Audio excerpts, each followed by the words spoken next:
Welcome to this semester's seminar on territory, sessions on territory, that my chair is organizing in collaboration with Milica Topalovic, who is now a full professor, associate professor at the ETH. So we're very, very pleased that we managed this torture of the assistant professorship track. Yes, very proud of you. Thanks to the mentor. Thanks to the mentor here and Yes. many others. We are delighted. And the course is also taught in collaboration with Hans Hortig and Sascha Dels. So if you have any questions about the course, please also feel free to contact them directly. That course is, we have 6 sessions, of which you should take 5 to get the credits. If you want additional credits, Metaxia, where is Metaxia? Metaxia is going to assemble those interested in additional credits for exercise on territory. It's called Projects on Territory. Great.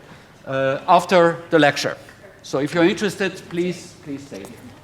So, as you know, this is a politically engaged class that tries to foreground important subject matters that deal with territory. And territory is the primary term that we would like to investigate. So this has been a constant in our semester. Territory understood in its in all its facets, socially, spatially, in terms of the physicality of it, in terms of the techniques of representations used to depict territories, and also we're interested in territories as designers, and particularly your chair is interested in what you call the architecture of territory, not just the architecture of the city, the architecture of territory. So this is the first term of a cascade of 2 additional terms. The second one is urbanism in the age of the Anthropocene, quite a fashionable term these days. So we want to focus on the Anthropocene, also deconstruct the term. Human-induced climate change has been a big term. Debates on who are the humans that really produced the climate change. Is it just the North and the West, and what about the others? And so we're going to, throughout the course, throughout the entire year, we are going to try to also address other terms such as the Urbicene or the Capitalocene. Who is in charge? Who is standing behind? Which effects are produce this change in the environment that is so critical to our condition on the planet? And the third term is ecology. Obviously, we have a few Greeks here that could probably give us the etymological origins of the term. Well, binomial expression formed by the terms ecos and logos. Ecos, the house, the home, the environment, and logos, the thinking about or the science of that condition. So, is the planet? Can we understand our planet and the territories of our planet? Latour calls it the very thin layer, because we occupy a very thin layer of planet Earth. The human-induced changes of that condition, and understanding planet Earth as a home that we inhabit collectively. So this is the general framework of the course. And we thought that this semester would be interesting to enter discourses on food for the first session, to see how to tackle the subject matter. Some members of the team have been interested in food regimes, have done PhDs on it, and therefore we thought it might be fantastic to bring 2 colleagues. Okay? And we've read some of your work, we looked at some of your installation, and we are wondering where you are coming from. Okay, this is one of the discussions that, how did you land there? Okay. So Alon Schwabe and Daniel Fernandez Pascual have been so kind to join us today in this first session. They are a London-based group coming also from different background, and they are known under the heading cooking sections, a term for grounding their interest in exploring systems that organize and explore the world through the lens of food. And we would like to borrow this lens to address the terms, maybe not all of them, but to address the terms that interest us. And it goes far beyond food. It takes us into water scarcity, into questions of waste, into questions of geopolitics, etc. And they published a recent, so this is the poster of today, and I will get back to this poster. And they have published recently a very interesting book. I mean, Cooking Sections has published this book called The Empire Remains Sharp. And we thought maybe you will talk about it today. Recently published and uses, it's a publication that uses food to trace new geographies across the present and future of our planet, and we thought that this could be a very relevant point of entry into the subject matters that we address. They have established their firm or their practice from London, but operating internationally. They have been residents of the Politics of Food program at the Delfina Foundation, have exhibited at the Venice Biennale in the American Pavilion 2 or 3 years ago, the Neue Nationalgalerie in Berlin, at the Documenta in Montreal at the CCA, etc. And they have been teaching now for 3 years at the Royal College of Art in London and investigate the financialization of territory and of environments. So those are our first 2 guests. The rules of the game of this seminar is that we ask our guests to give a short proposition, short between half an hour to an hour, somewhere there, and then we invite respondents. Did you plan to talk for 2 hours? No. 3.5. 3.5. Okay, but that's fine. We know we're in Switzerland. We're not so precise. We have 2 respondents that have looked into your work, okay, and they didn't know you beforehand, and we will discuss your propositions with them. So the first one is Katja Juk is a visual artist. Where's Katja? Back there. Very much interested in question of identity formation.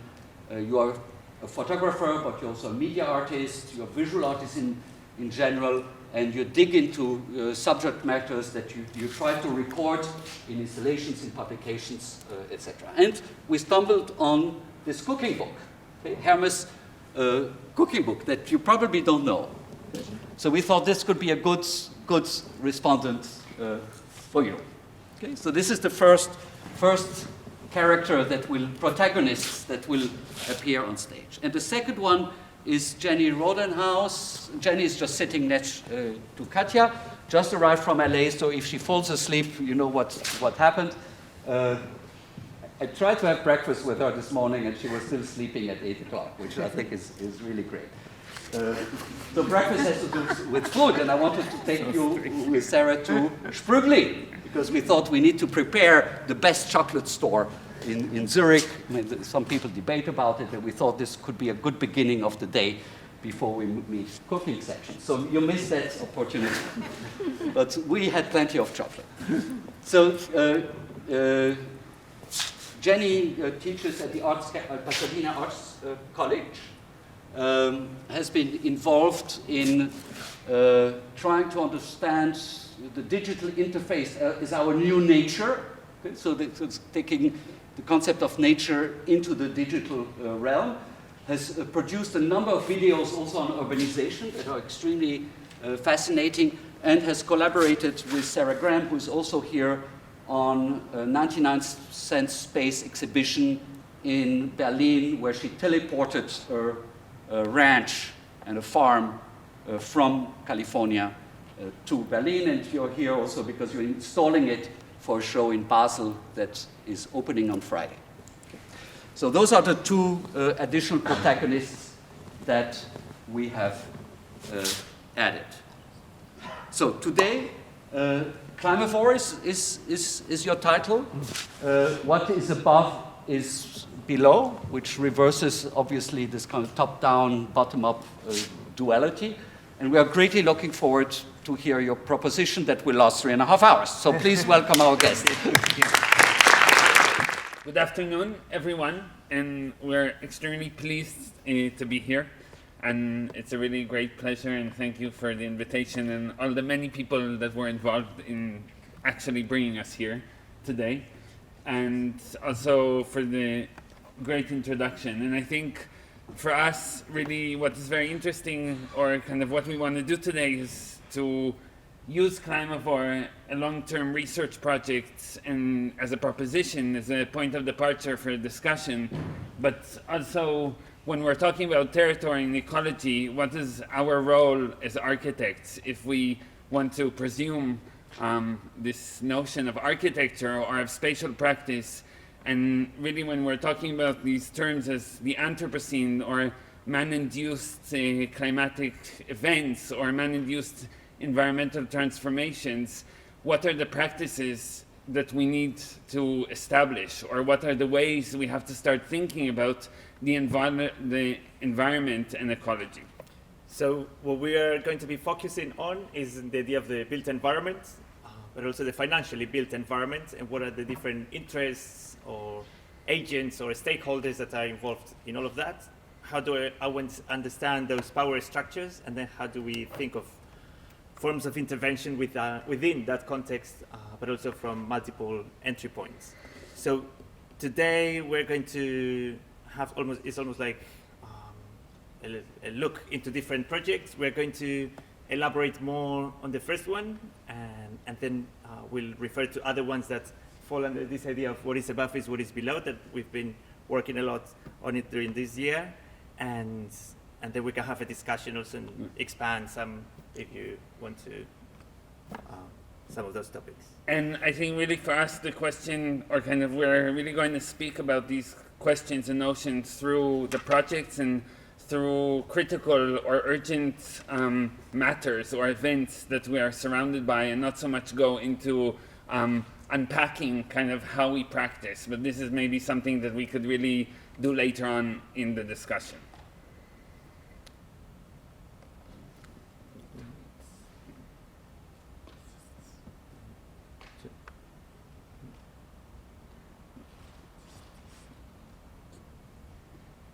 Another technical problem. Technology. Yeah. Yes. Sasha and Hans. It's fine. Okay. Yeah. Technology It's solved. good.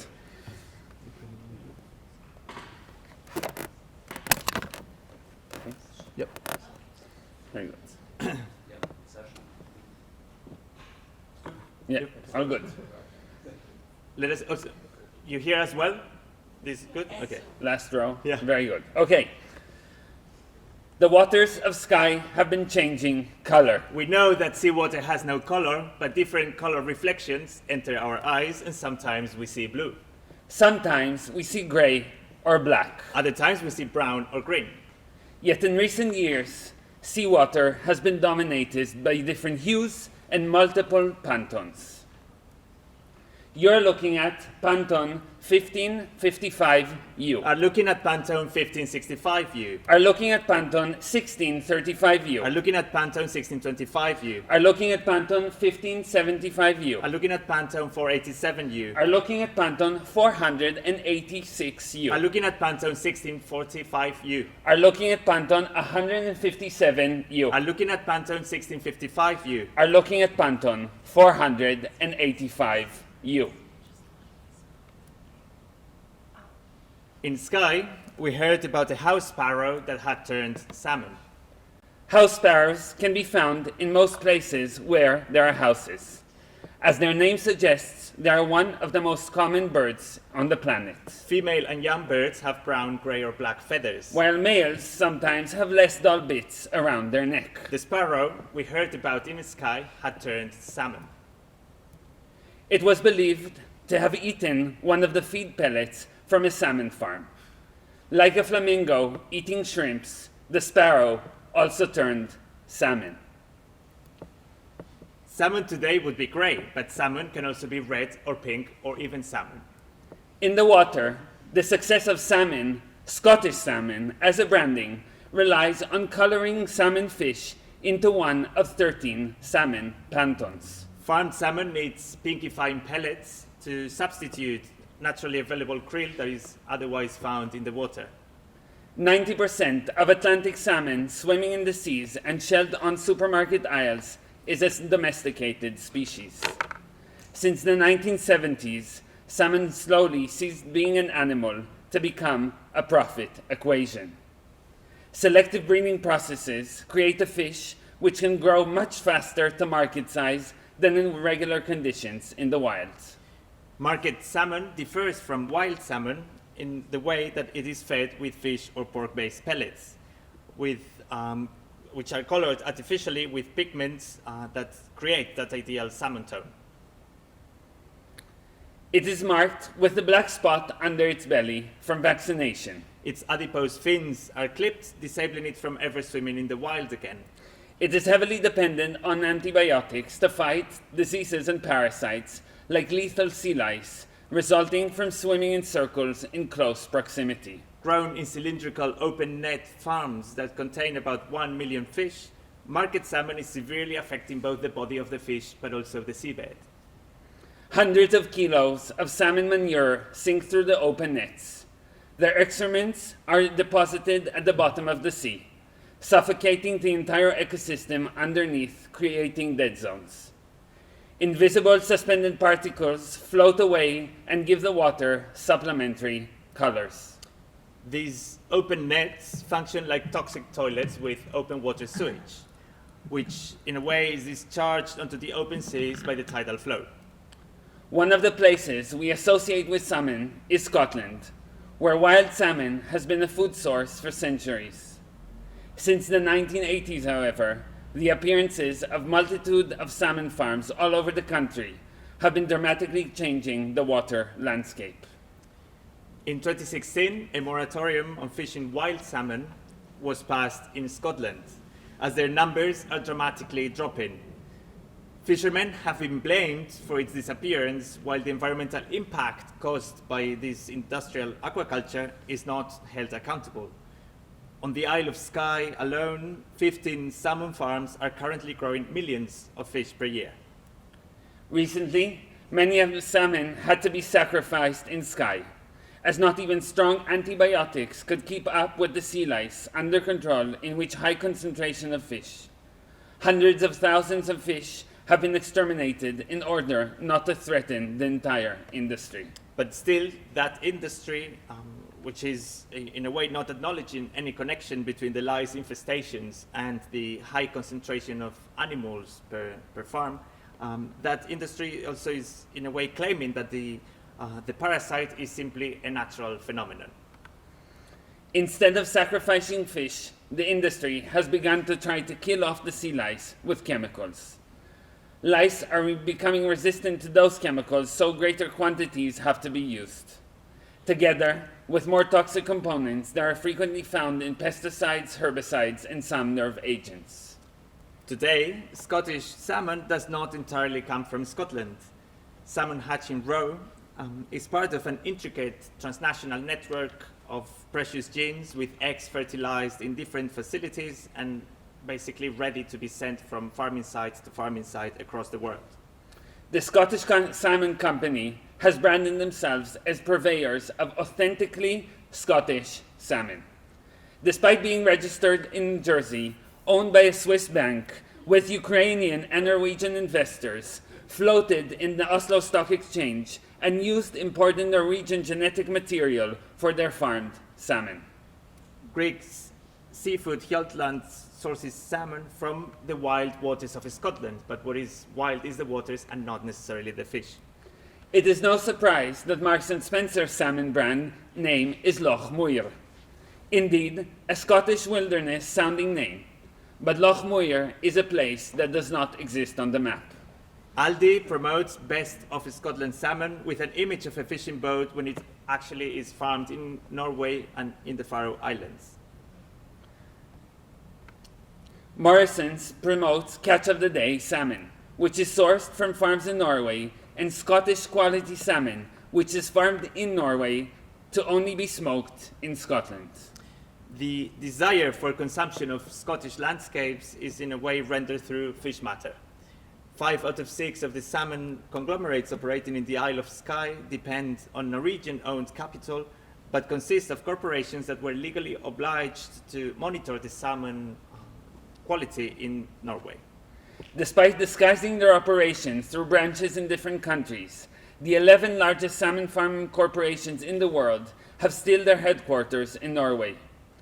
Given that the Norwegian government is introducing more environmental restrictions because of the detrimental effects of farming on the Norwegian coastal water, some of these companies have found fertile ground in water less restrictive countries, like Scotland or Chile.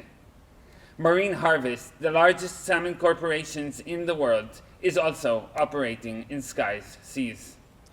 The industry prefers to refer to chemicals as medicines and to feed pellets as an all-natural diet. But their contaminating processes are many times disguised under also those different names that are many times under the umbrella of so-called sustainable aquaculture practices.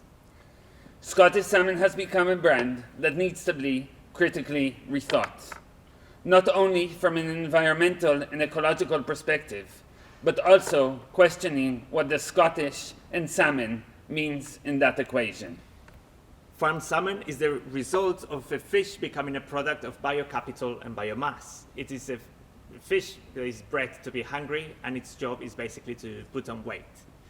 But it's also, in order to quantify that salmon success, the equation feed conversion ratio indicates that the quantity of feed pellets, which is around 3 kilos, and that quantity is what it needs to be put into biomass gain, which is around 1 kilo. And that efficiency ratio of 3 to 1 is what turns the pellets into flesh.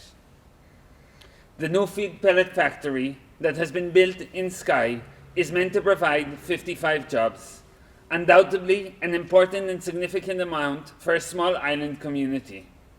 Yet it is still not entirely clear how many will serve local population and how many will be long-lasting positions. At the same time, this new plant legitimizes the environmentally damaging presence of open net salmon farms in the waters around the island to keep up with global demand. Surrounded by the rugged landscape, indented coastline, and narrow lochs of Skye, there are many ways in which market salmon performs nature. One of them is how it is bred beyond naturally reproductive seasons. Year-round consumer demands requires the fish body to be constantly fertile. Farms in northern latitudes deceive the fish to make them think that they are living in a different time of the year. And for that purpose, a black roof dome is sometimes added on top of the open net farms to distort their perception, as if they were in a different season. In winter periods of 24-hour darkness, artificial fluorescent lights are turned on and off. And on and off. And on and off. And on and off. 12-hour cycles simulating light conditions of a spring, summer, or autumn. Helped by artificial underwater heaters, the light regime triggers the reproductive season by deceiving their sense of orientation. Continuous lights accelerate fish growth so that the farm can deliver salmon all year round. Their carefully engineered housing conditions have the power to advance or delay spawning time, to produce eggs out of season. And 12 hours of light. And 12 hours of darkness. Some years have 2 summers. And others skip a winter. This accelerated growth has consequences for the fish, which, among other deformities, has damaged their otoliths and made them become deaf. Paradoxically, the fact that farmed salmon cannot here reduces its stress from inhabiting the very noisy machinery of a floating farm. Another way to perform nature in a salmon farm is the creation of fake seaweed habitats as hiding spots for wrasse, a fish being transplanted from the south coast of England to Scotland to eat the lice that attacks the salmon. Made with stripes of rubbish bags, these fake habitats allow wrasse to hide from the hundreds of thousands of fish swimming around in the pen and eat their sea lice comfortably. Another disruption in the reproductive system is the way escapees are trapped between being a domesticated and a tamed species. Guided by the memory of the magnetic field or smell of a place, or even the sun, they orient their migration, and with it, they fulfill their sense of being. But bred in an onshore laboratory, farmed salmon lost that inherent sense of memory. It can no longer find its birthplace upstream and return there to spawn. It is disconnected from any natal river and disoriented in the sea, or providing that it ever escapes, where does it go? Homeless and outlawed, an escapee becomes an alien species in its original river. In Norway, for instance, escapees are listed as a threat to the wild salmon population. If they mix with their wild counterparts, the new fish will be part of that disrupted system. Only a few months ago, 21,000 salmon fish escaped from a farm in Skye. This raises the question of where is home for an escapee and where can it find its way back upstream. If a farmed salmon swims home, it sometimes goes back to the hatchery that created it, a magnetic or olfactory imprint in its brain. Farmed salmon is only recently becoming an animal and less a product, with more studies and regulations trying to understand its feelings, its memory, and its sense of orientation. The question still remains, what is a domestic or domesticated, a cultivated or a tamed salmon? Is farmed salmon an industrial aquaculture success or an environmental catastrophe? From the local habitat to the global market, the scales at which salmon performs are yet to be decultured. After decades of overfishing and exhaustive salmon farming, Skye waters in Scotland have reached a point where seasonal productivity, ecology, and employment need to be rethought. Food seasons as we know them have ceased to exist. In the supermarket you can find tomatoes, plums, or strawberries, or even salmon all year round, as you have all seasons. Beyond this flattened continuous 365-day long seasons, what would be the new periods we could eat according to today?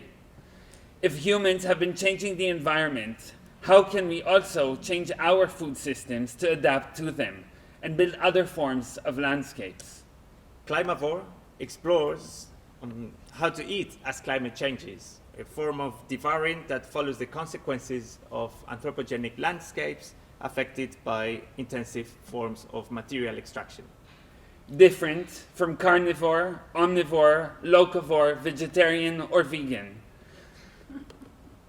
It is not so much the ingredients that define CLIMAVORE, but rather the infrastructural response to human-induced climatic events. New seasons of food production and consumption have begun to appear. Dry seasons are sometimes more arid and sometimes less. Rainy seasons are sometimes longer, but sometimes shorter. The number of frost-free nights has increased in some places, but decreased in others. So these non-absolute cycles are discontinuous, disjointed, but also disconnected and non-sequentially repetitive. And in a way, we could ask whether water levels or those receding water levels could justify digging deeper wells, or maybe living in different ways that do not rely on those dropping levels. But also we could wonder whether we could indeed acclimatize our existence to more flexible patterns beyond intensive water consumption. The nuding imaginaries, landscapes, and infrastructures reveal a new set of clues for adapting our diet, anxieties, and desires to them, And I think these three words for us are very important. How to water without water in a period of water scarcity, or how to water with stones. CLIMAVORE aims to rethink the environmental futures of coastal inhabitation and the coastal commons through a diet that can effectively transform those desires through infrastructure. In the case of polluted shores by salmon farms, it takes the tidal zone as an ambiguous site that appears and disappears and reappears and constantly changes in size. Coastal space has no clear definition and in a way opens up for murky yet cleaner forms of usership and can become today the entrance into a new ecology, economy and cultural imaginary. Other understanding of aquacultures in sky and its tidal zones can become a site of opportunity indeed for more sensitive practices. Human-induced climatic alterations of the waters, ranging from increasing acidification of the ocean, appearances of new parasites, and disappearance of species, could be approached through other forms of eating and sourcing of nutrients. Different from intensive salmon farming that produces an excess of nitrogen, other creatures do opposite processes. They clean the water by breathing.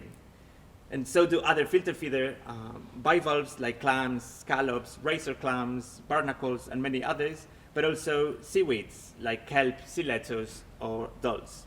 And they all provide an incredible source of easy access protein without the need for feed or fertilizer.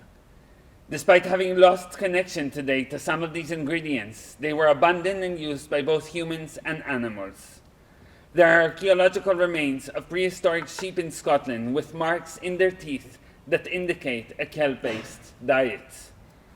And even in modern times, a booming industry in Skye emerged for kelp-based explosives during the Napoleonic Wars in the 1820s.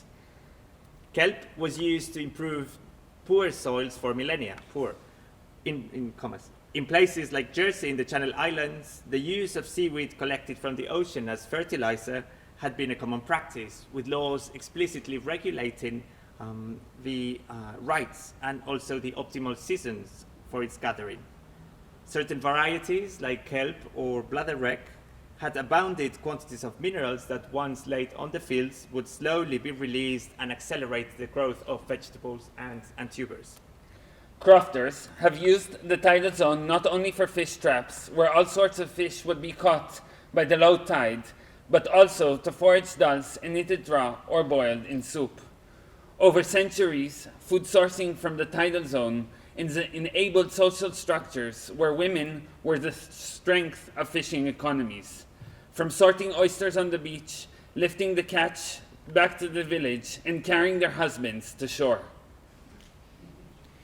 Oysters have also been cheap sources of protein. In the east coast of the US, oyster traders had hybrid house barges there on the right, from where they would moor in different piers to sell their stock to wholesale suppliers. Their mobile barges were a hybrid between a fishing facility, a shop, an impromptu eatery, but also a home altogether.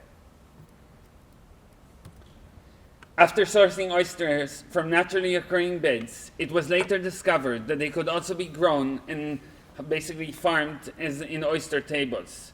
Structures going hundreds of meters into the sea where oysters are washed by the tides following moon cycles.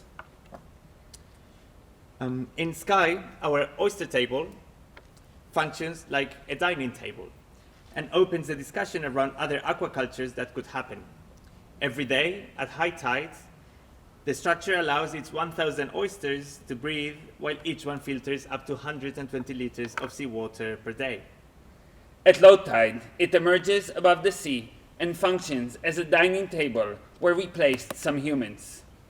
Over breakfast, lunch, and dinner, according to the tides, performative meals feature a series of CLIMAVORE ingredients, where workshops with fishermen, politicians, residents, and scientists have been held to discuss another cultural imaginary for the island.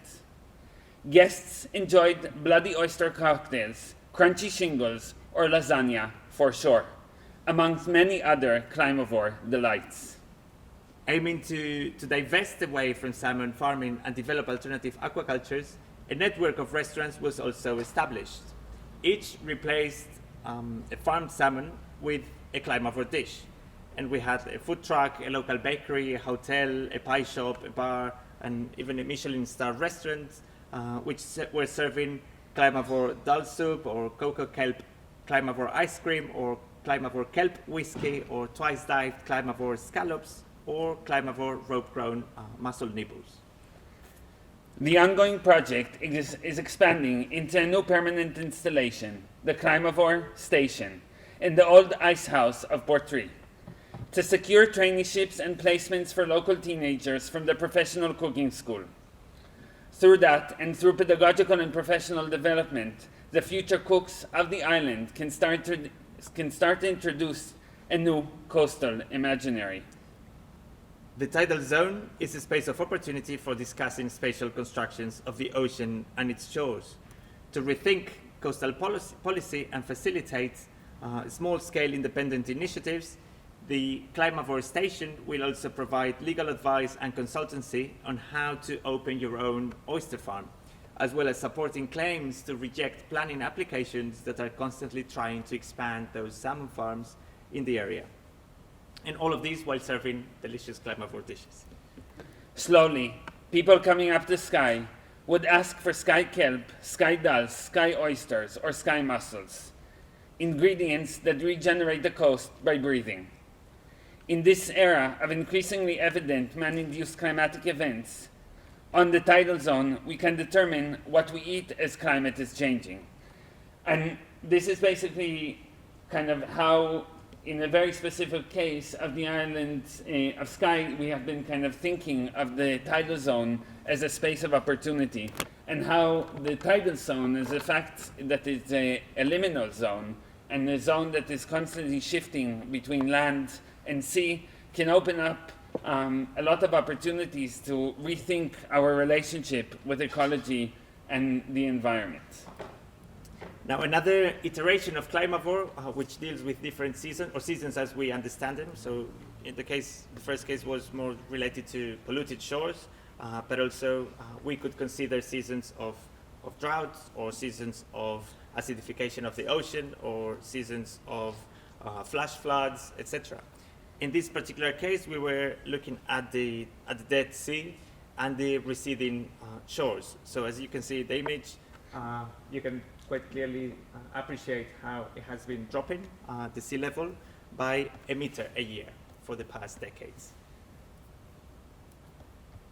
And there's many factors and many reasons or many causes for that.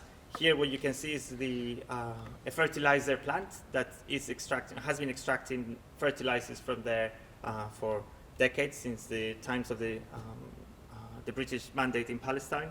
And in a way, it's also one of the top sites in the world for fertilizers. So it's this paradox between arguably the need to feed the world and making the land fertile, but also making it constantly hyper-fertile to keep that production going, regardless of how those resources are equally or not equally distributed amongst the population.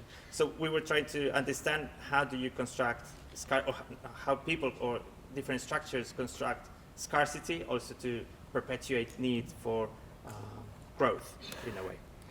And here you basically could see that over the time the activity of this fertile extraction industry in the Dead Sea has been making the sea smaller and smaller every year.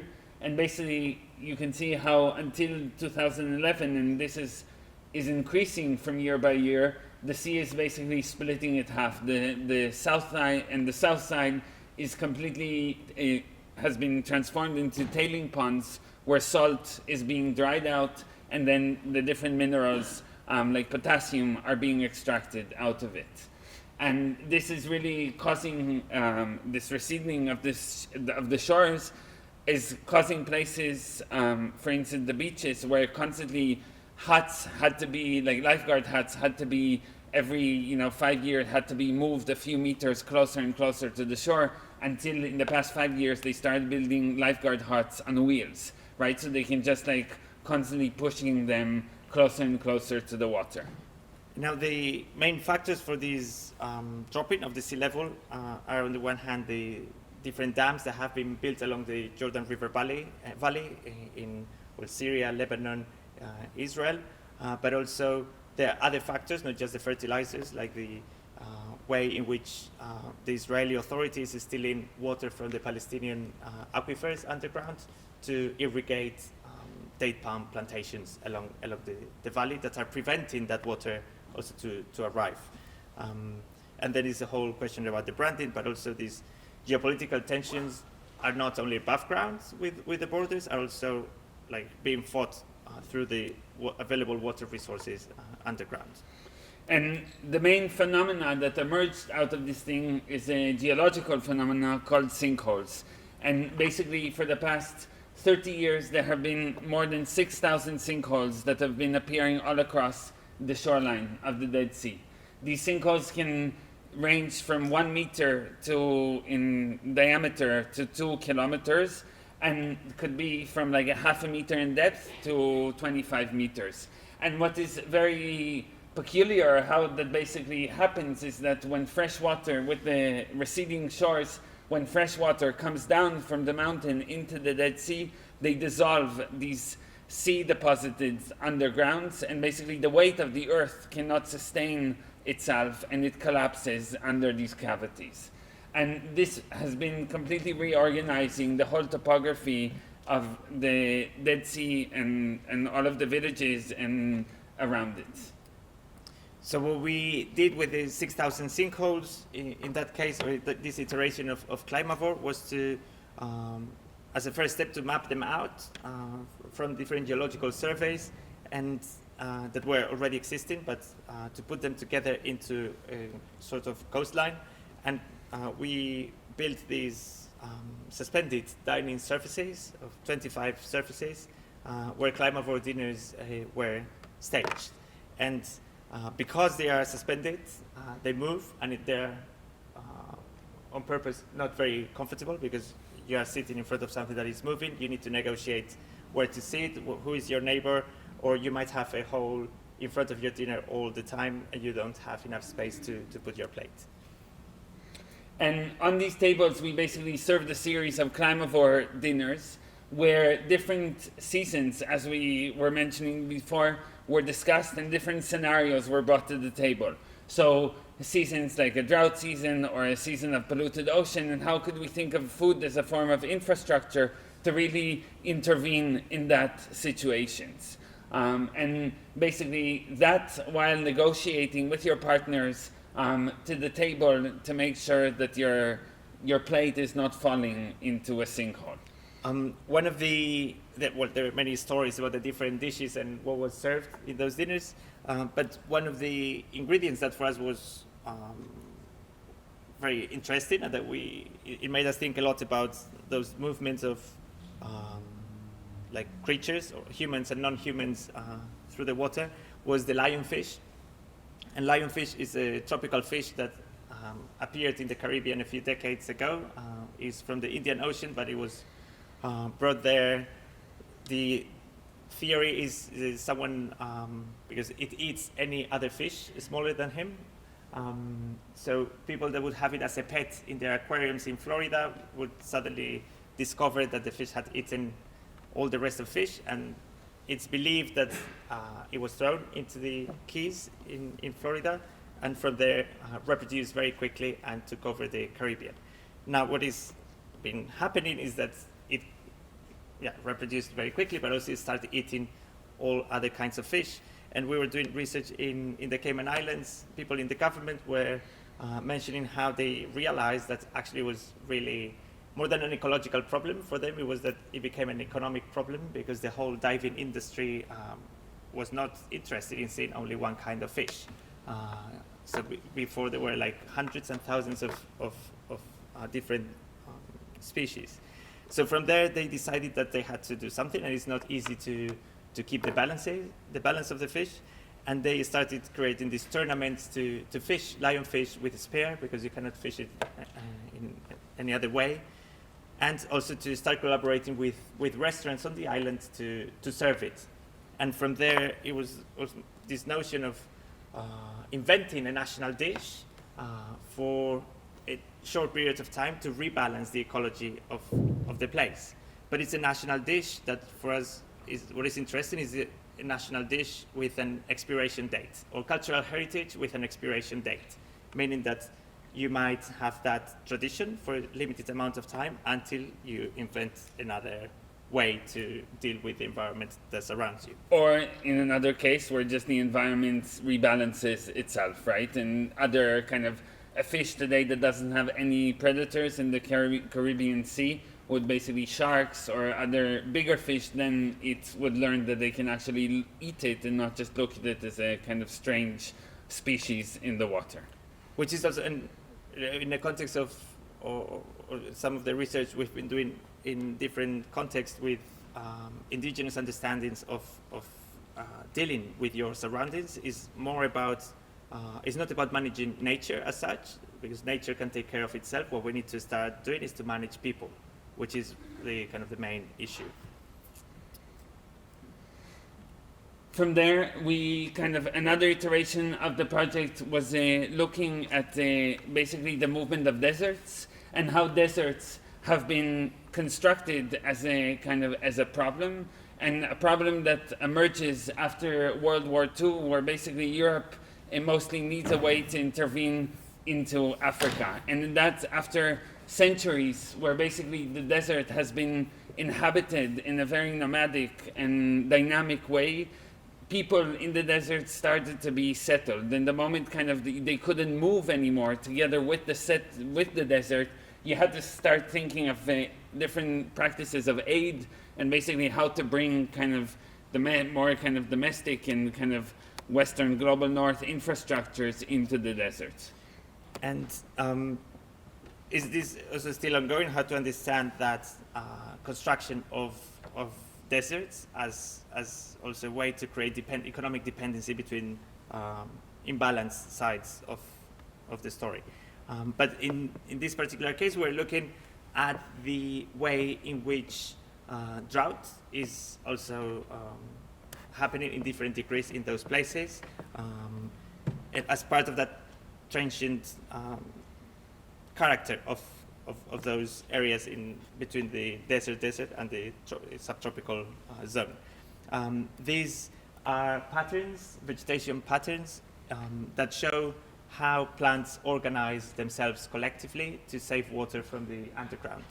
So what you can see is these spots without grasses, but there are like many different kinds in which those spots are carefully calculated between plants in order to tell each other where to grow, where not to grow, and if there is a bit less water this season, how to survive, or how do we make it all together as thousands of grasses. So there's all these spot patterns, but also labyrinthic patterns, etc. So in this particular case, it was another CLIMAVORE iteration that we took one of these patterns and turned it into another dining set. And this dining set that was made for the Sharjah Biennial a couple of years ago really tried to think basically how do we eat in a desert that is constantly shifting, and how could we kind of think of desert foods or kind of the productivity of the desert that today is seen as something that is completely like highly unproductive, yet still, as we said, the desert has been inhabited for thousands of years and people live there very successful and sustainable lives.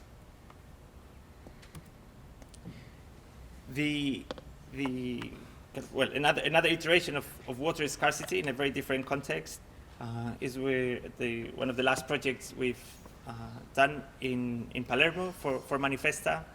And it started also by looking into that changing pattern of temperatures or aridity in the island of Sicily, in the Mediterranean, quite in the middle between both Europe, Africa, but also east and west of the Mediterranean. And there we were very interested into understanding that idea of drought and what is changing and how people are dealing with it and how landscapes are being constructed or deconstructed because of that.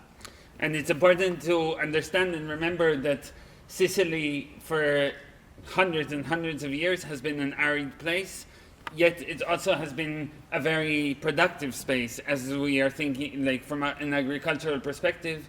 And today, Sicily is the third agricultural engine in Europe. So basically, the third biggest producer of vegetables and fruits for this continent. And in that context, we were really interested to see basically how this knowledge has been developed. And really in Sicily, and specifically in Palermo, there are incredible sophisticated water infrastructures that are running through and under the whole city. A system of canats, which are basically these water infrastructures that were bringing water through the whole urban fabric. So we were interested in this idea of creating microclimates within certain conditions. And these are just some references of those microclimates that for us were very evocative from these kind of typologies from southern France towards the Mediterranean about how to change humidity or temperature through these walls and their thermal mass to allow fruits to grow within this kind of little creation of little courtyards to improve the conditions of the area. To other more ancient typologies in the left, you have Incas typologies of a vertical stratification of plants in their orchards, and basically the microclimate will be different in when you have very steep slopes, so you could create almost like a gradient of different plants that you can grow that are very different at the bottom of the valley to the ones that are higher up, to other kind of more recent structures to create a thermal variation or humidity variation through holes that make the air or the breeze go through. It is a typology from by a Belgian inventor from the 1920s. Or these canats that Alon was mentioning that date back to Persia, and the typology traveled through from Persia all the way North Africa and other places. So these are holes and wells that basically connect the base of the mountains to other dry areas that are lower, and in a way use those tunnels to bring colder breeze from the mountains to the hotter parts of the landscape. This is one of these canats in Palermo under the city, and this incredible series of galleries and tunnels under the city that in winter they would bring water from the base of the hills outside the city, but in the summer they are used as air conditioning basically, and is a colder breeze that goes through the tunnels and goes up into what used to be the Baroque palaces. So it was the AC system of the time. This is how it looks, one of them. This is one of the most spectacular tunnels that we've been in Palermo. And this is, again, under this villa. And people in the summer, when it's very hot and humid, they would just go down the stairs and hang out in these tunnels up and down. And there specifically, I mean, you can see the water stream has been covered today for health and safety measures, but there used to be a stream that was running inside of this tunnel and really bringing the water all the way into the building. Or this is another villa. It's a very complicated story, but basically there is it's called in Italian Camera dello Scirocco, which is the chamber of the wind. The Scirocco is this wind, very dry wind from North Africa, and again in this particular case it is carved cavity that would be under the villa, and I think this was from the 1850s something, but it has all these carved stairs where people would just hang out in the summer, and the temperature, you really feel the temperature difference from the surface to below. So taking those typologies as a reference, but also others above ground, this is in an island off the coast of Sicily, between Sicily and Tunisia. The island is called Pantelleria, and it has still these incredible structures that are called Giardino Pantescu in the local dialect, which is a Pantesco garden, or the garden of the island of Pantelleria, that date back several centuries. And basically they consist of these incredible drywall, mainly cylindrical structures with no roof. So it's, again, this thermal mass of, in this case, almost like a meter thick for a single tree. and it's a single tree garden. And why would you invest so many resources in creating a garden for a single tree? Was because back then they realized that needed vitamin C, and the only way to grow citrus in such an arid, rocky island was to create microclimates and use the humidity of the air condensating in the inner face of the wall that would allow the citrus tree to grow. And that would be all your family savings to put into the success of a single tree. So today in the island of Pantelleria, there are over 300 of these structures that have still survived, and traditionally each one of these structures was housing one citrus tree. Today some of them have grown and are a bit more developed, so you'll have like a mini orchard, and still many of them are used and are a central feature in people's kind of gardens and the way people grow vegetables and fruit.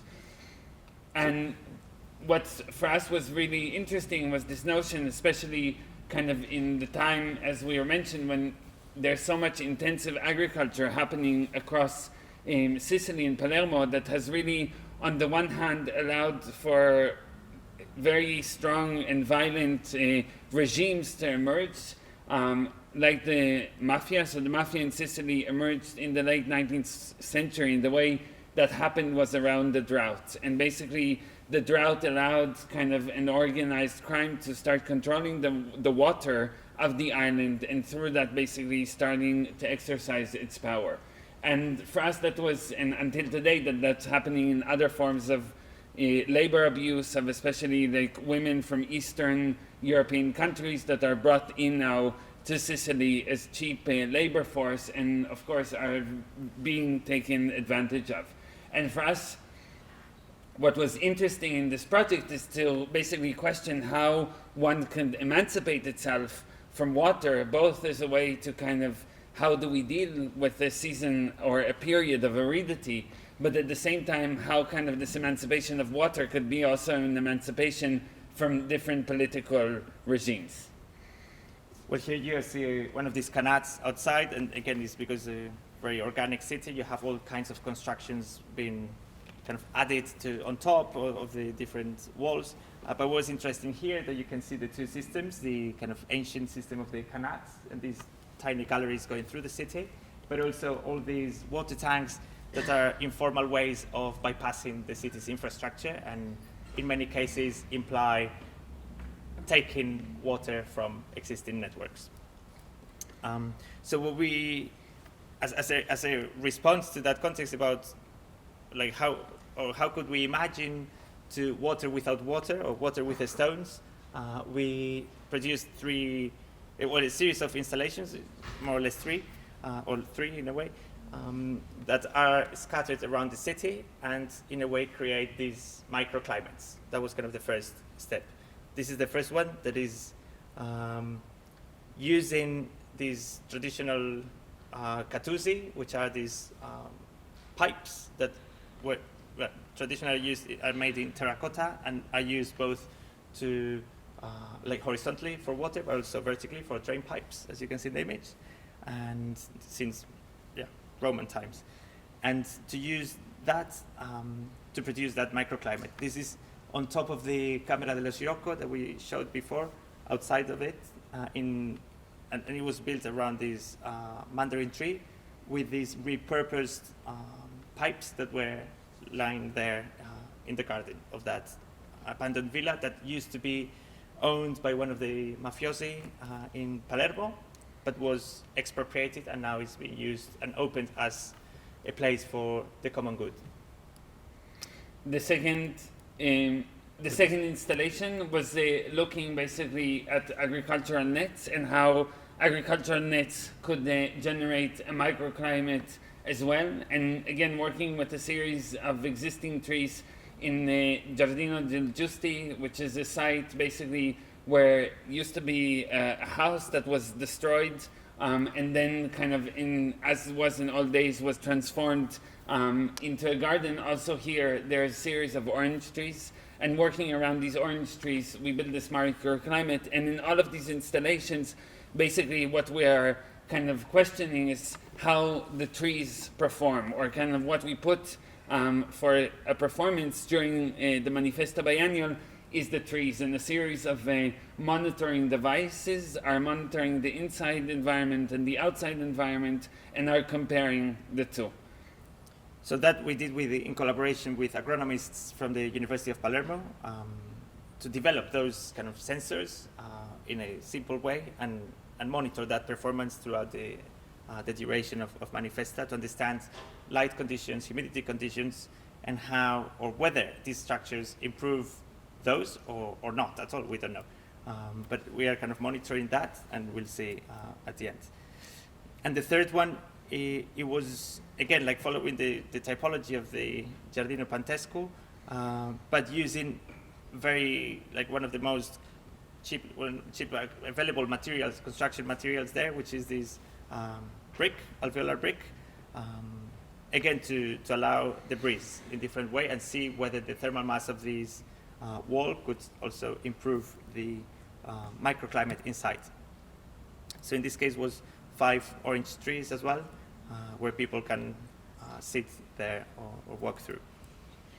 And basically over the duration of Manifesta, we also collaborated with different restaurants around the city, which all are basically created a seco al saco, which is a drought picnic box, or a drought picnic takeaway bag. It would be maybe the more appropriate translation.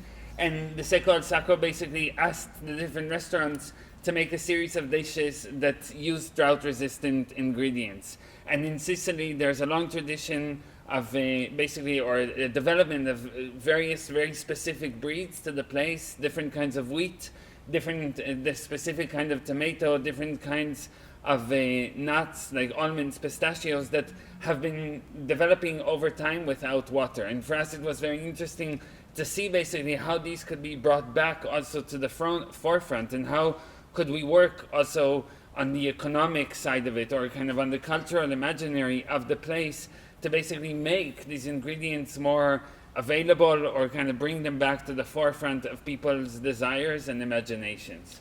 So in a way, that's also why the idea of the empire remains, which in a way this is kind of like a parallel project that it tries to understand precisely those empire networks, or in many cases how they were put in place by different empires or control structures, but also how we think of interventions that can challenge or think of other possibilities within those models, be it like the financial salmon farms to the construction of food aid in the desert, or the control of water structures and irrigation in the Mediterranean. We'll leave it here.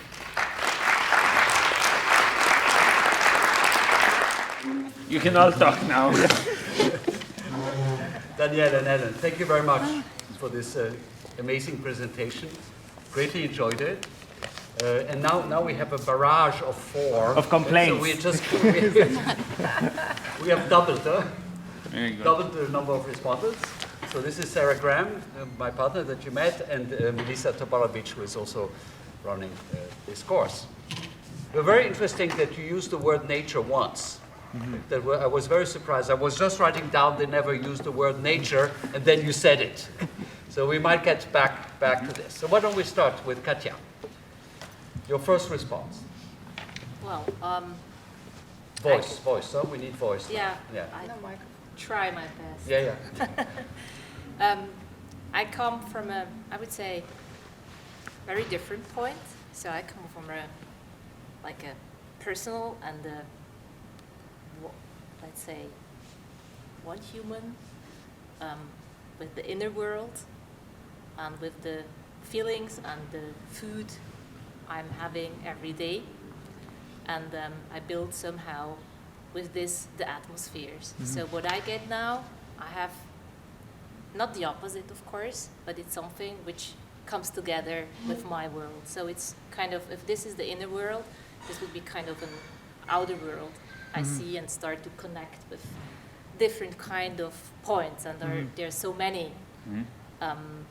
And what it comes to my mind is, I would say, traveling is a very important issue in my work. So it's always a question of where am I coming from and where do I belong to?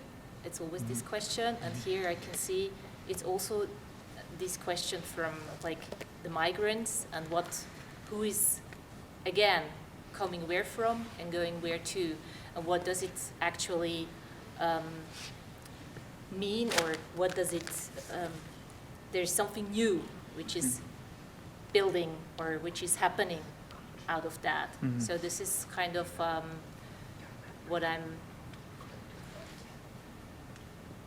how I'm connecting to the work of yours.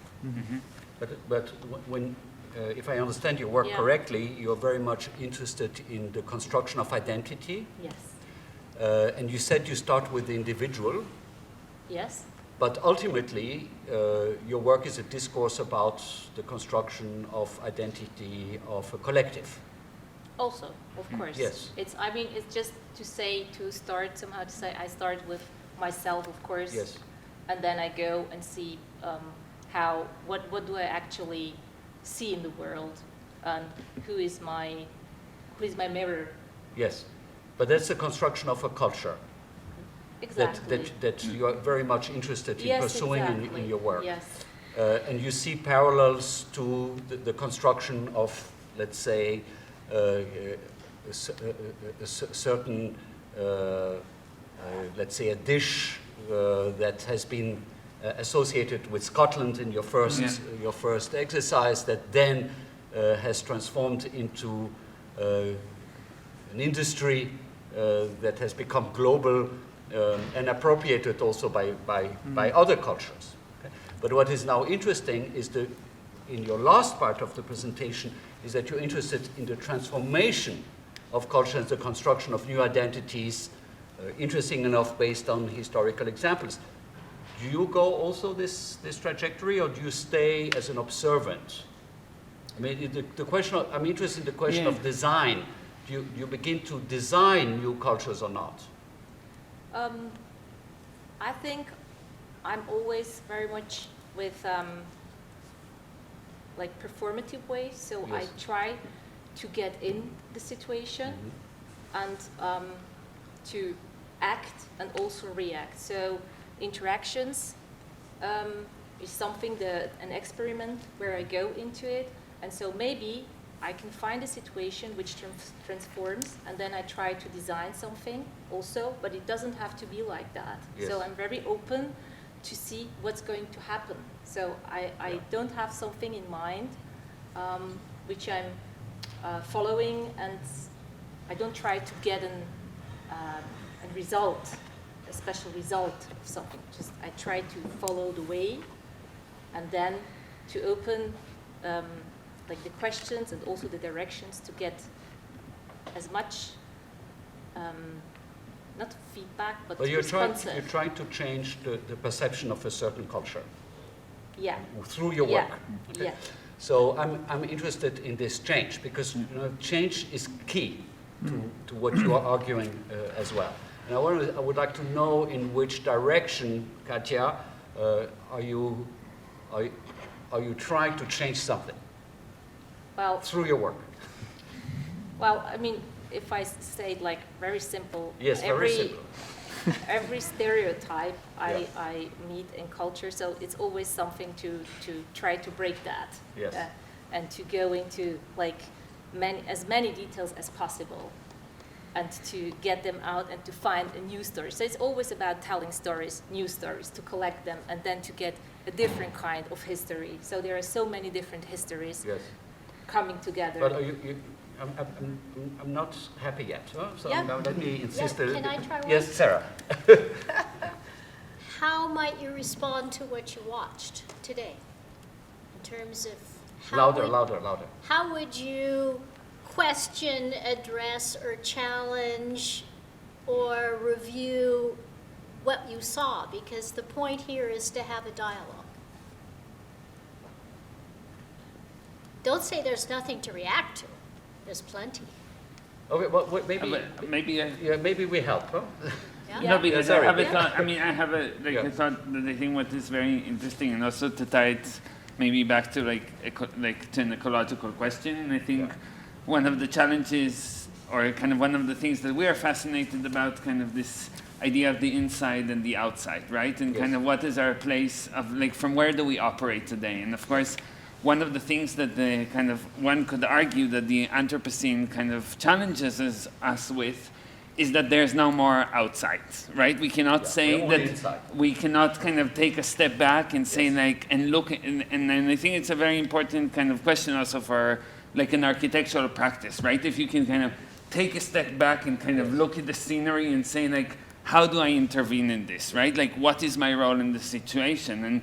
And in that sense, we're kind of, I think what we're trying to constantly understand is like, what would we do when we cannot look from the outside, right? And we're completely into it. And I think what, like, without knowing your work very much, but I think from what you are saying, what is interesting for me is kind of exactly the thought of these like stereotypes and kind of cultural constructions that we are confronted by are kind of a resonance or a kind of a remnants of times where this kind of notion of inside and outside was played in a very strong way, or kind of constructed the world all around us, right? So I think for what would be interesting, like for me, kind of to, from an ecological perspective, right? Like how do you like deal with these kind of breaking of stereotypes, right? And how do you push kind of from the kind of the inside, right? Like where does the inside constantly confront like the outside, or where these two things like cease to exist within you? Any questions? You want to think about it? Yeah, I Yeah, want to think about it's it. good. We have plenty of time. If not, we will respond at dinner. Yeah. But now I'm terrified to take you to dinner. But okay, we agree with you that we are all inside. Okay. Nonetheless, when you make your discourse public, there are moments where other people will push you to the outside.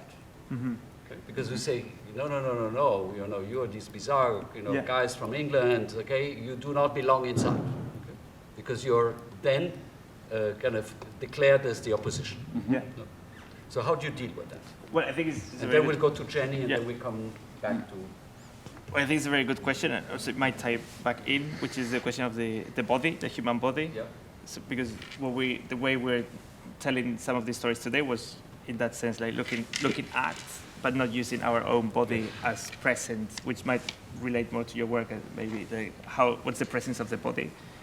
And again, is something that we struggle a lot with. Like, how do you create these cultural imaginaries, or how do you deal with these imaginaries or people's desires for food or consumption of a landscape or a productive landscape? And is in a way there are multiple entry points, right? How do you create an imagination? And the way we try to deal with that, which we don't have the perfect answer yet, is again to use multiple entry points. Yes. So because precisely we are not from those particular places, but still we think we can say something, but we lack a lot of knowledge. So then who are your partners, or who do you work with? And that's why we try to set up a lot of collaborations. In the case of Palermo, is with the agronomists that have been researching this for like decades, but also in other cases, in the case of Sky, to work with fishermen, farmers, like environmental activists, etc. So we try to do a lot of interviews, like a lot of interviews. But what about with the industry? I mean, there is obviously you can talk to activists. We can talk endlessly to activists. Yeah. They would always agree with that. Okay. So what about those that would consider you to be outside? Yeah. Well, I mean, so I think that's the case of Sky. I think it's a very, first of all, we did kind of bring them into the table. Not yet. I mean, this antagonistic voices as well. Yeah, like this is like an ongoing process. But I think the first step that we did was, for instance, collaborate with restaurants. And the biggest issue kind of today in Sky that like salmon has become like one of the products with the highest profit margin on the menu.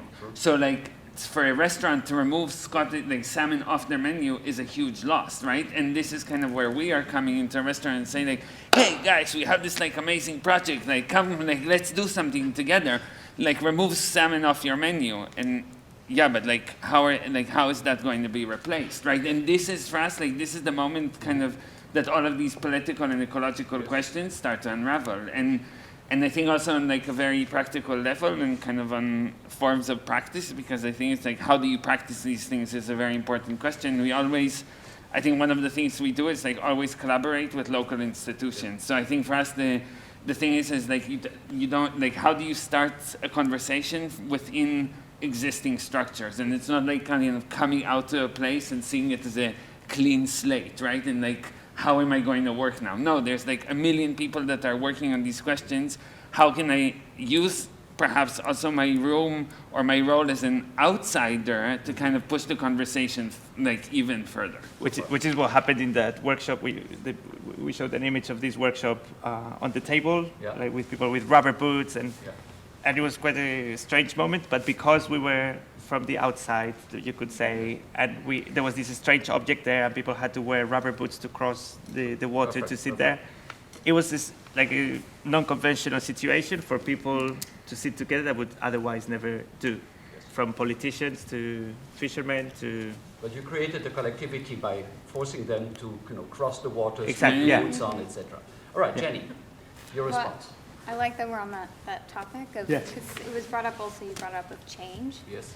And I see that in your work of you're wanting to change, but I think if anything too, you brought up like seasons, and to me that like hints to this rhythm, that desire to make more of a rhythm and a routine in a person's life. And I don't know if you could talk a little bit more about that, because to me, routine equals eventually there's no change. And routine can be quite powerful in somebody's life. And I don't know. Yeah. And are you saying whether they are trying to construct new routines? Yeah, like because some New of your everydays? proposals were around like new seasons or like. And well, I it's a think beautiful that's question. Kind of Yeah. interesting. So I think maybe kind of a historical footnote to start. So the way kind of the first project we did together was in an island in Alaska, in northwest Alaska, called Kivalina, which is an indigenous community of 400 people that are living 70 miles above the Arctic Ocean. And it's a very complicated context. They are considered to be one of the first climate refugee communities in the world, and they're a quite paradigmatic also community because they sued the 24 biggest oil and gas companies in the world, basically trying to hold them accountable for the nuisance and harms of their practices on the environment. And basically, we were invited there by a group that has been collaborating with the village for many years to try and think about the future of the island. And it was a very long and complicated process, but like what I think kind of really stuck with us is that in these conversations or kind of this, basically how do they perceive the environment? So one of the things that for the people of Kivalina, traditionally there's not 4 seasons, but there are 37 seasons. Or 3. Or and they're between 20s and 30s. And basically, but what's like really important that these seasons are events. So it's like the first time, one season is like when the first crack appears on the ice. Okay. And the other season is when the fur starts growing on the hairs of the caribou, right? And et cetera, et cetera. But what kind of is inflicted in that also, that this is kind of a routine that is like changing constantly, right? Because, and especially now it's in an accelerated change. And I think for us, really... Are they adding new seasons? Because that I don't know, but I think... That was interesting about your presentation, is you were starting to create new season, which requires new memories, so you were constantly... Exactly. And required new routines, till you stumble on the next season. And the seasons were, the season of polluted water, you said, right? And the season of the desert, and the season of... I think this is extremely powerful to redesign a routine that we know, or let's say a memory that we have all a collective memory about winter. Today everybody said winter is arriving. Okay, I thought this was fantastic as a notion, and this has to do with cultural identity. But you're designing it. Well, I think we're trying to put. Yes, we're trying to put it forward, and we're trying to to put it forward against social, political, and economic structures that exist, and to see where can we create these feedback loops, right? And where there are short circuits, and through that to try I think, to understand of like alternative methods, because I think also just to bring the conversation kind of to Europe, we just finished a project that was looking into the construction of food territories in France, right? And basically how, for instance, like one of the biggest champagne producers, Taittinger, has started buying land in England as a speculation for the future where they will not be able to produce champagne in Champagne anymore, right? And this is like, is complete in 10 or 15 years, like these people that are running businesses of like millions and millions of euros, right? And like livelihoods of like whole counties is dependent on those practices. They are like far into the future. And it's like, how do we also start to change our language and our perception and our culture to kind of move fast with the changes that are happening? This takes us directly to Melissa, who is interested in the construction of territories. And Charlotte, of course, with the food territories. But since you are here, and Charlotte will be with the audience, so the word is yours. Yeah, thanks. Well, let me say I really enjoyed the kind of performative aspect of the lecture. I really like the fact that lecture is performed as performance, as a gig, as a statement. I really think that's fantastic, and we really have to use that. I mean, I think in art is very common, right? But in architecture is rather rare. Very few. And I think this is really great. So kind of tip for the students.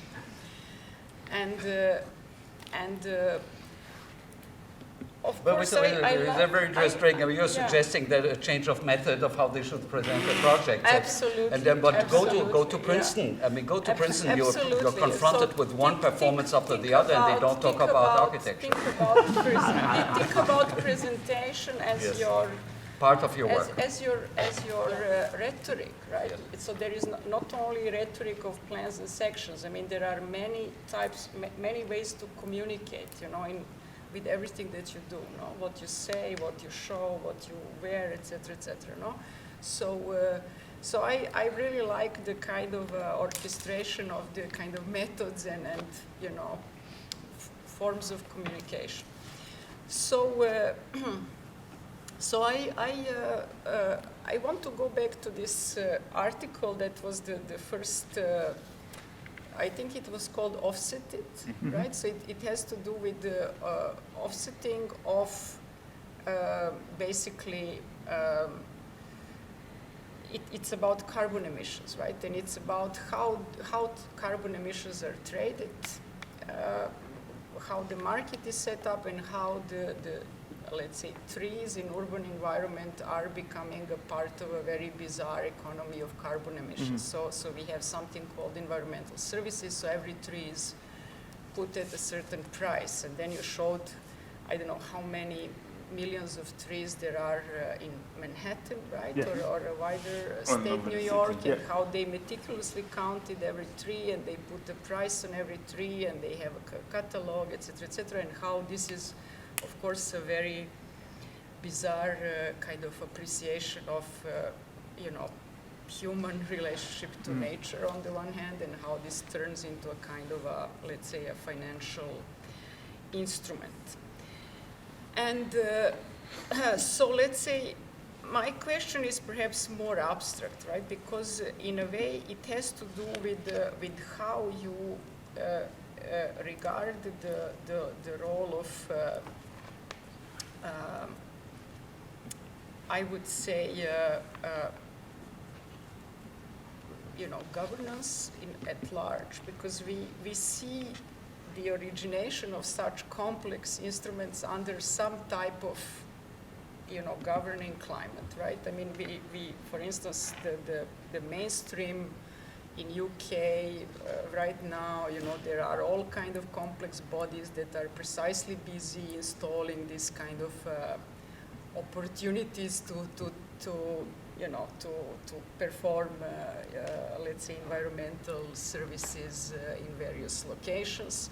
So these are very, very complex entities, right? Very complex entities. It's hard even to grasp how they function. I mean, let alone to oppose them through our projects, right? So I think this is one aspect I'm interested in. So how you know, you wrote about it, you're very informed, so how do you operate on that level that has to do with the kind of complexity of governance, you know, where in a way climate is produced, where ecology is produced as well. This is one aspect. The other aspect is the role of technology, you know. So let's say this kind of issue, like this kind of a tree catalog, you know, financial catalog of Manhattan is also enabled through the kind of GIS monitoring. There is also a kind of there is also, let's say, the whole kind of ideology through which such technologies and governance are brought together, you know, to perform such, let's call it the production of nature, of certain kind of nature. And I think, you know, these are, perhaps this is one question. May I ask also my second question? Oh, I thought there were two questions. So There one was question. already two. Oh, these are already two. Okay, Let's keep it there. yeah, Not yeah, going to no be two, problem. it will be four No problem. questions. Maybe you can answer through that article, right? The article. Yeah. So a question of governance was Yeah. was Yeah. the first Yeah. one. The second Technology. was Yeah. technology with another logo. Yeah, I mean, maybe just to put the footnote. So it has to do with the kind of projects that you showed today, right? Because what I want to say, I completely agree, but in a way, it is, the projects that you showed are very sensitive and small scale, and they perhaps address the subjective and the kind of everyday life and so on, but you know, we deal with the kind of planetary systems, right, that are, you know, of technology and governance that are, you know, that have enormous complexity. So how can we create projects that address the complexity at that level, right? Great. Before you answer, because afterwards we would like to talk Sarah Graham, who is an architect, deals, you know, daily with these issues, drought resisting planning, landscape design, but you're also on the water board of a community in California. So I would like to go after this theoretical take. I'm interested in the practice. Okay. Very good. A lot of things. Maybe it's worth to explain a bit more the idea of offsetting for people who haven't read the article. It's on eFlux. We published it last year. And we're trying to put together this idea of offsetting, but through people that are offsetted themselves. It's offset, but offsetted. And basically it's through the creation of financial calculations of the value of trees in the city of New York. They established that each particular tree absorbs this amount of CO2, retains this amount of stormwater, et cetera, and there's a mapping tool online with a Million Trees project of New York, and each tree has those values assigned, which are very easy to trade afterwards, which is a bit what we are trying to put together, is what kind of spatial implications that has for the built environment. I have to say, it really stayed in my mind. I think it was something like a young tree of 5 years was something like $134. Yeah. That's how much it And was 72 worth, right? cents. It was just so bizarre, right? Yeah. I had to remember Yeah. it. So it's like that with every tree. And for us, again, like there's been a bit written about it from environmental studies, but not from the perspective of the built environment, or what would the architecture discipline have to say about that, which I think also connects to some of these projects.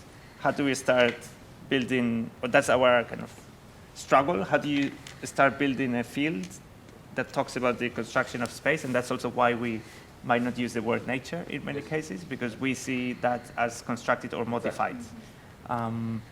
So how do we talk about space from many entry points? And then again, like governance comes in terms of who is controlling that space, and how can you intervene in those control structures from multiple scales, from the scale of the microscopic cell in your body to kind of the UN.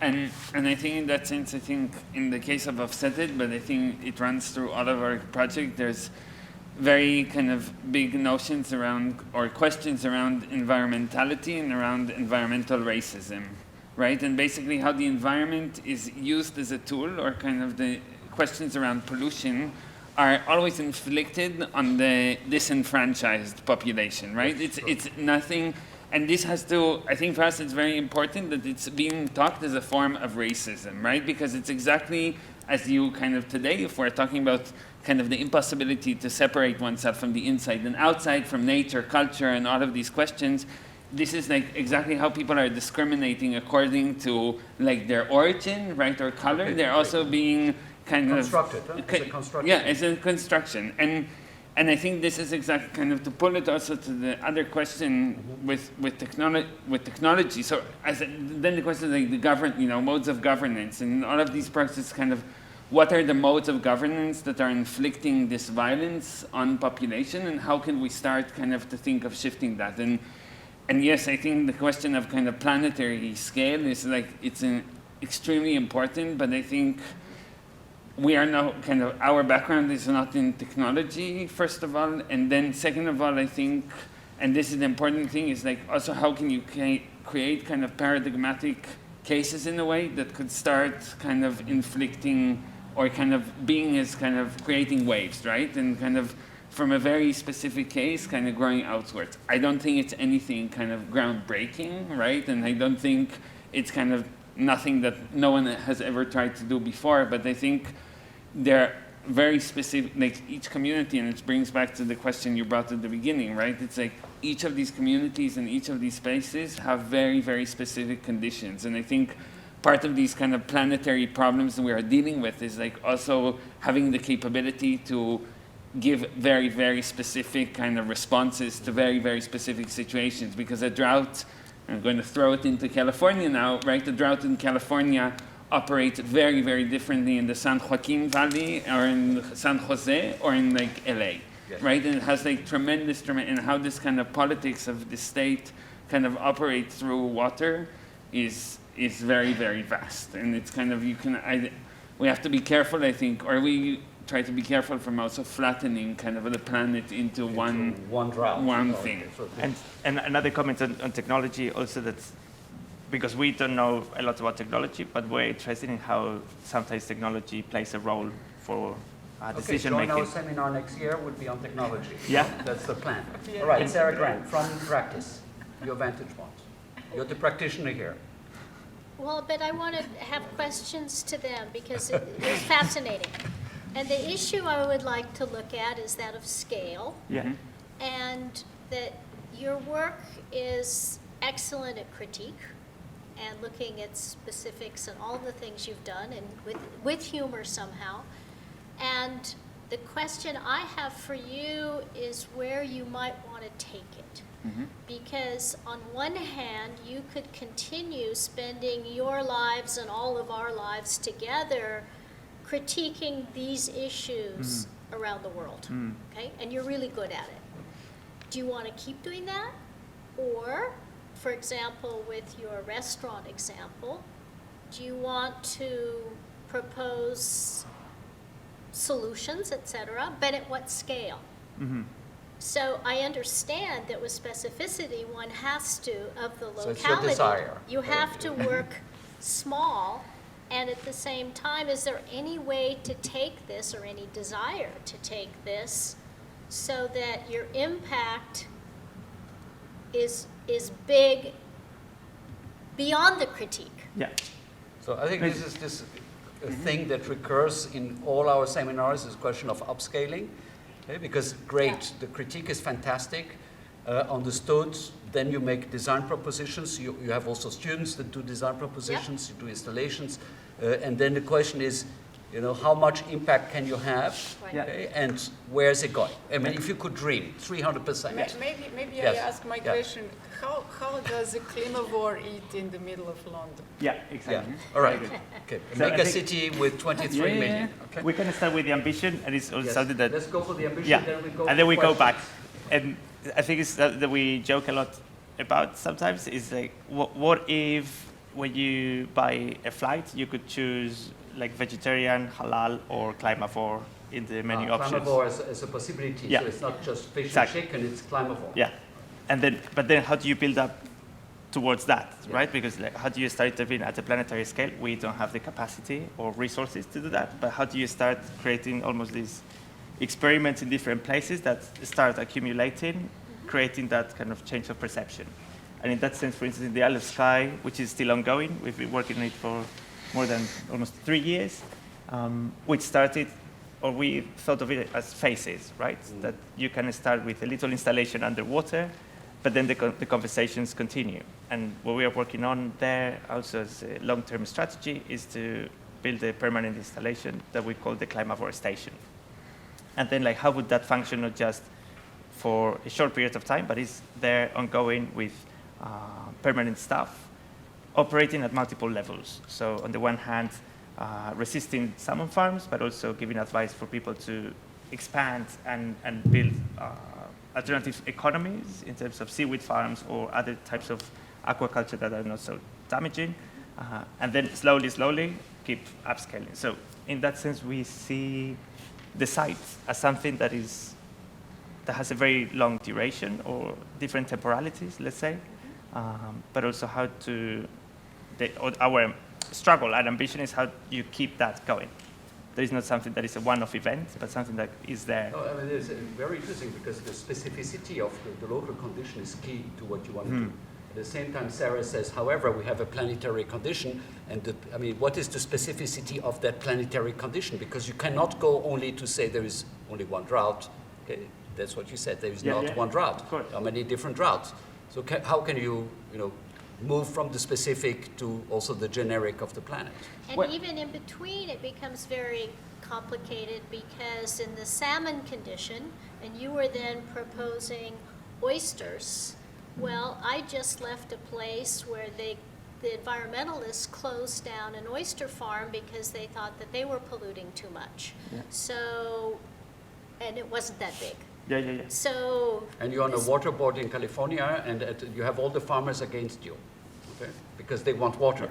No, of course. But that's why also we don't think of these approximations as solutions. They are kind of experiments at small scale. Okay. Well, and Would then you like to propose solutions? Well, no, because I don't think because I don't think solutions. There's no exist. solutions. I don't think there are solutions. I think I think this is a very key point that in order to upscale these things, we have to completely shift the way that we practice, and we have to completely shift kind of what is architecture about and how it is taught. It's this is for this to kind of upscale itself, we need a really, really radical transformation. We need to redefine the discipline of architecture. Yes. Right. Let's take questions from the audience. Yeah. Who wants to start? Yes, loud. Yeah, my question is related to kind of this idea of CLIMAVORE being a lot more mainstream, and it's looking at the societal patterns at a global scale.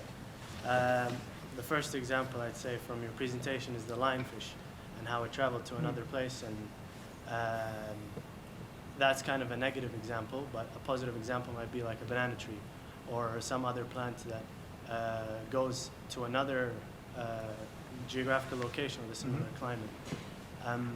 If this kind of CLIMAVORE culture develops and you consult for a plant that goes to a different climate, do you see this affecting the societal patterns, and maybe there's kind of a migration of a population to a place? Could this affect people and how people move around the world? Well, yes, I think just to bring it kind of in the relation to the desert. So, I think there are two questions there. One, I think, in terms of the species, I think it's a very complicated question, right? And I think the traveling of species is kind of something that has to do with the acceleration of the global kind of, or the creation of globalization, basically. And I would be very kind of cautious from saying that the traveling of bananas from one part of the world to another was a kind of positive thing. It was positive for very few people, but disastrous for many, many others. And in that sense, I think one thing to look at is how the amount of bananas in the world decreased, where there were over 100 varieties 150 years ago. There are less than 20 left today in the world, right? And this is exactly because we all in Europe eat one yellow perfect banana, right? And it's kind of, again, the cultural construction of our desire towards this banana, and how this banana was made around the time, a bit before probably you were born, but kind of when we were very, very young children, they were kind of put as the kind of, the most available ready food that you kind of pick from the super. They desiring us to eat those specific bananas. And then for us the question is how do you shift that? Now, I think yes, people might kind of move around these questions, but I think as you see in the desert, in many cases, I think it's like actually enabling people to move again, right? Giving the people the possibility to be mobile and to kind of move according to the environment, because this is something that we're seeing that is already happening all over. Alon, did you address both questions? I think, yes. Yeah. Happy? Great. Yeah, here. Yeah, so I wanted to ask a little bit more about the topics of imbalances, accountability, and what you were mentioning about discrimination. So in regards to food, most of the places that were used as like the productive sections of the world to feed the empire, let's say, are now the places of the world that face the worst effects of climate change and also have a growing population. So how does like the CLIMAVORE diet address those issues that have to deal with fairness or accountability? We don't have the answer. I think, but it's a great point, because it's exactly connected to what you were saying, like what is the positive or negative effects of every action. I think it's more about being aware that everything that is done has million implications, and then how do you start understanding those, and you'll always be missing many others. So that's why we try also, instead of thinking through kind of solutions or permanent solutions, how do you keep asking questions? That's for us, or the way we see it, I think it helps us deal with the anxiety that you cannot solve. It's a mess. So how do you keep asking questions to, again, approximate or kind of change? Maybe you try this doesn't work, and this doesn't work. And I think in that sense, I mean, and this is also part kind of with the other project we didn't talk much about today with the Empire Remains Shop, which I think we addressing these questions a bit more directly, and I think part of the thing, and it's kind of throwing also the ball and saying like CLIMAVORE is a proposition, it's a platform, it's not our kind of patent, right? And like, it's like it's really to put this idea out there for people and practitioners to take it and to really question like how does it function. In a very or not function, or doesn't function in a very specific location. Well, so it might function differently. Yeah. Okay. Thank you. Thank you. Great. Other questions? Charlotte, I'm sure you have questions. Okay. I would like to make sure that. Okay. Other questions in the audience before we go to Charlotte? One there.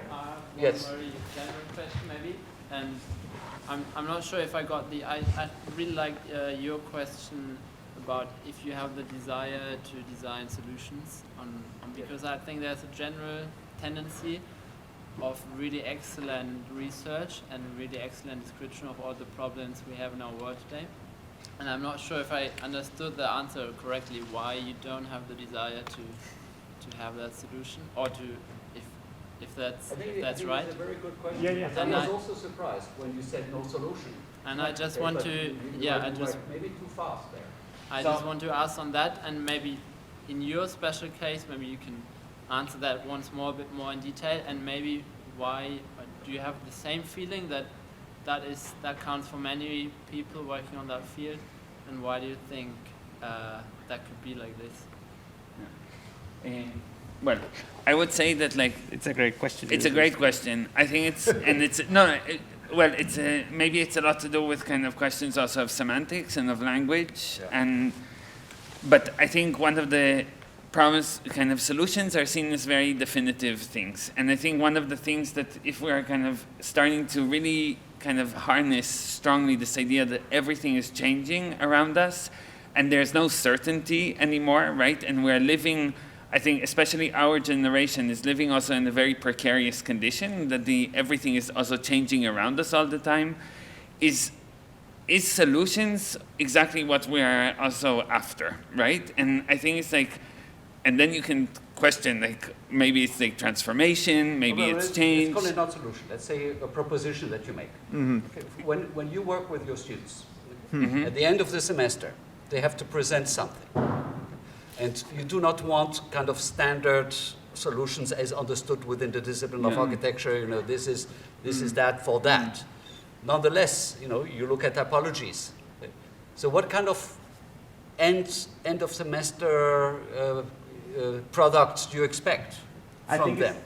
And could that be the first understanding of what could be termed the solution? Yeah, well, I think what we, also an exercise we do a lot with our students and with ourselves is to think of temporalities, right? Because so temporality becomes part of the well, exercise. It's like a response to something that has to work for the next year, or is it something that you think of the geological layer that the imprint is going to live in that space in 5,000 years from now? Right, Okay, so because it's very different. That you would expect from the students to address. Yeah, well, you can say like this proposition works if I consider a temporality or a season of 20 years, but it would not work if I would like to leave no footprint whatsoever in 1,000,000 years' time. But you can also design for 1,000,000 years' time and say, this might not work now, but we need to wait 1,000,000 years to see if this is successful or not. Yeah, and I think it's also, it brings it a lot to the question of scale, but also scale from kind of both kind of the scale of the project, but also kind of in terms of like the proposition. I think we are taking an approach that is like, and I think this is something that we're trying to do very hard also with our students, like to have a very hands-on approach in the sense that propositions are being kind of measured against their kind of action in the field, right? So it's very easy to sit kind of easy. I don't know if it's easy, but it's another. It's not easy, but like, let's say it's a possibility to sit in the studio, right, and kind of to look at all of the farms in Scotland and to say like, okay, you know, we could like redesign it in a completely different, like with the CLIMAVORE kind of idea in mind. But the question, you don't do that, or you do that? We don't do that because I think for us it's more interesting to see like how actually does it work. And the thing is like, at the moment, there's no clients that are going to commission, right, to give us like £1 million, like to go and run this project like all over Scotland. Then how do you start kind of step by step kind of building your clients, right? And this is, I think, something we encounter. The client might be an oyster also. Yeah, and we always have to kind of in our work, we put a lot of emphasis like to invent our own clients. There's not like someone out there but to reinvent a client is a solution for me. Or let's say, maybe, not, you don't want to call it solution. Yeah. Sorry? Proposal. Propose, yeah. We are not totally answered, but a trajectory. Charlotte has the final question. Okay, thank you. First, I want to commend you for the work because I think it's really interesting and it's such a challenging topic. I mean, I know for a fact that food is a challenging topic. So my question is actually quite related to when you were just mentioning about this construction of the clients. I mean, I'm just now gonna ask you based on what you showed, right? Yeah. Because that's what I know.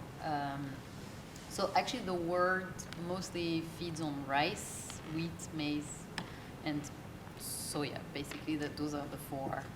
Of the non-CLIMAVORE. Yeah, non-CLIMAVORE diet. Just Yes, this it might be is what CLIMAVORE feeds the originally, world, yeah. right? No, at one point it must have been. And no, it still feeds the world today. Like Yeah. everyone, Well, except I mean, the biggest staple decline food, of the consumption of wheat in our society is So rice, starting. wheat, soya, you said? Rice, wheat, maize, and soya. Maize. Yeah.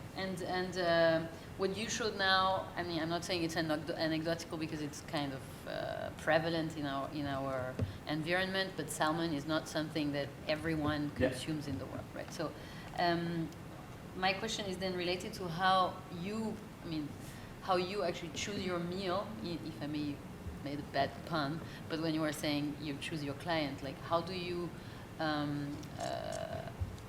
curate the, let's say, the ingredients and the elements that you actually work with? Yes. Of the research. Yes, because just to underline it, I think that if you were to look at this very important and let's say mass-produced elements that would then relate back to the scale of things, they are very interesting global systems that are also very fragile at certain points. So I just wonder if there would not be something that would be more solution-oriented, if I may, because those are actually you know, we have an immense variety of food, but actually we all survive only because of these 4 things. So what I'm hinting towards is like, there might be ingredients or elements that are more important than ours. And I just wonder if this is something that you would consider when you're actually choosing your next meal. You do.